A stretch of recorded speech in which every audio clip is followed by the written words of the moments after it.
Hey folks, today I want to talk about an issue with game or campaign design philosophy, and it's something I call the distinction between the Lord of the Rings game versus the Mos Eisley Cantina game. And the reason why I want to talk about this is that it's something that can create tension when somebody wants one thing but is getting the other. And it's not often discussed. I think this is something that should be raised as part of your session zero or as part of your campaign recruiting. And what this issue is that if we look at 5th edition Dungeons and Dragons, there's a whole panoply of different races or species. So you've got everything from your standard player's handbook stuff like dwarves and elves and halflings and so forth, onto a wide range of stuff that have been introduced with expansions. So you've got your Harengon, which are rabbit people. You've got Owlin, which are owl people, minotaurs, orcs, all sorts of stuff out there. So whatever you want to play, it's probably out there in some form, unless you want to play a plant person. I don't think they've put plant people in there yet. But there's so many different, there's such a variety out there.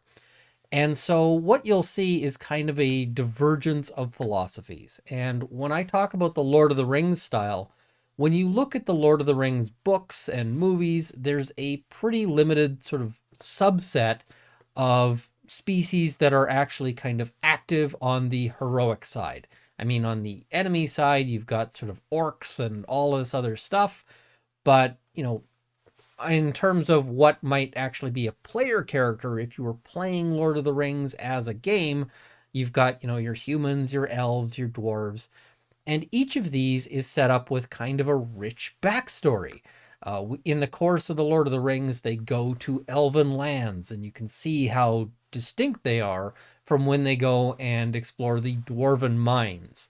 And each of these has, culture and history and is fleshed out in the setting in ways that make it really distinctive. And because there's such a limited number of them, you can actually really get into this in the course of a campaign. Now, there are some costs and trade-offs to this, because for the DM, this requires a fair bit of work. If you're going to create a whole cultural history for the elves in your world, that's some world building time, and that can be a fair bit of effort. So typically this style of game ends up limiting the number of sort of races or species that people can play. And, that doesn't necessarily have to be limiting it to the player's handbook rules. You could, for instance, set up a game where the main species are all, Harengon. So it's all the rabbit people. That's a perfectly viable style of game. And, all of these things come down to sort of stylistic preferences. But it can really be an issue as to what you want to play, what you want out of the game. And so this is one kind of option, is this sort of, and I like this style better personally, because it tends to promote a very sort of deep dive. You can have a very rich world and one where I can feel a lot more connected to it. So that's my personal preferences, but that doesn't mean that that's what everybody wants.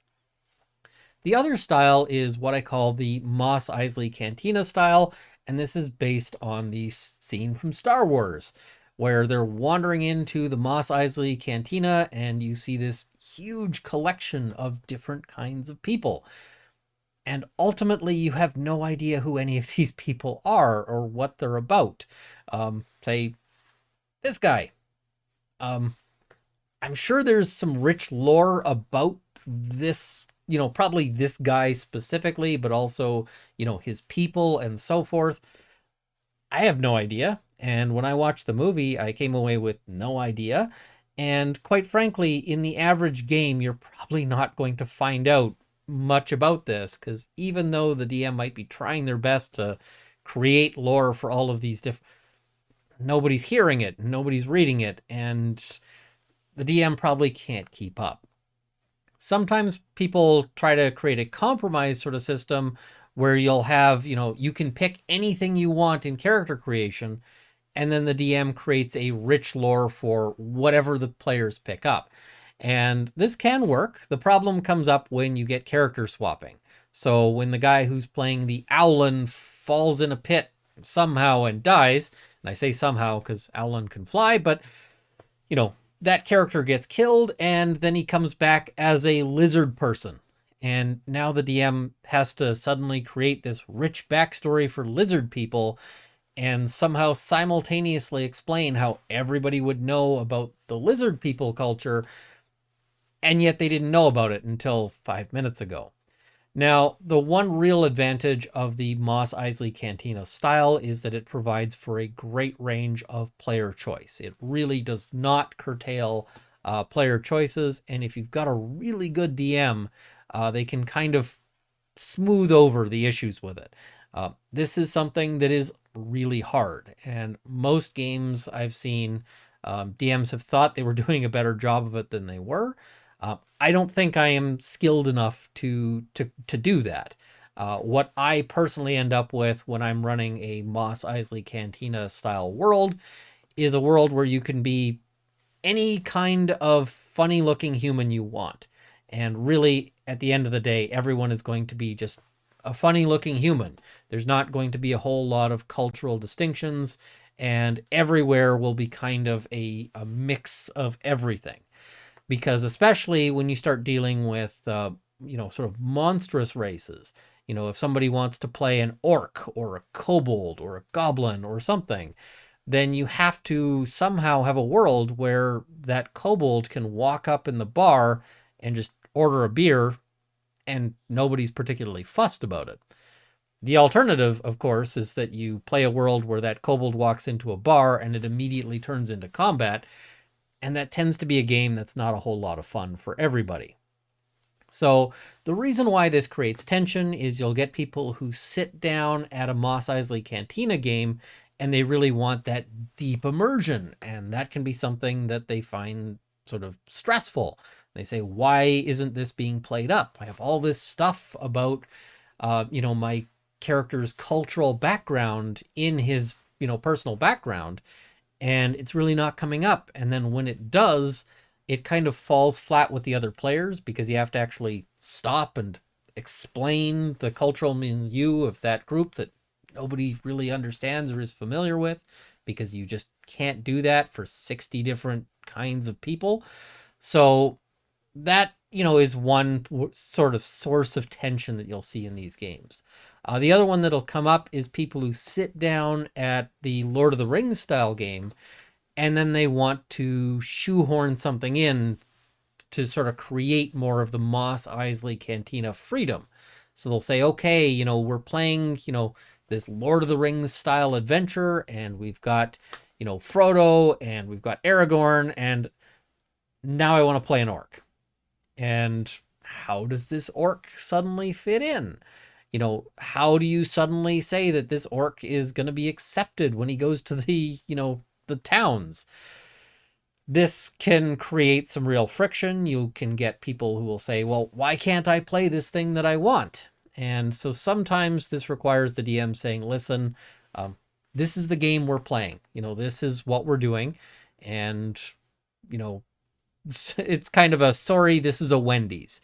You can't get a steak and lobster here. This is a Wendy's.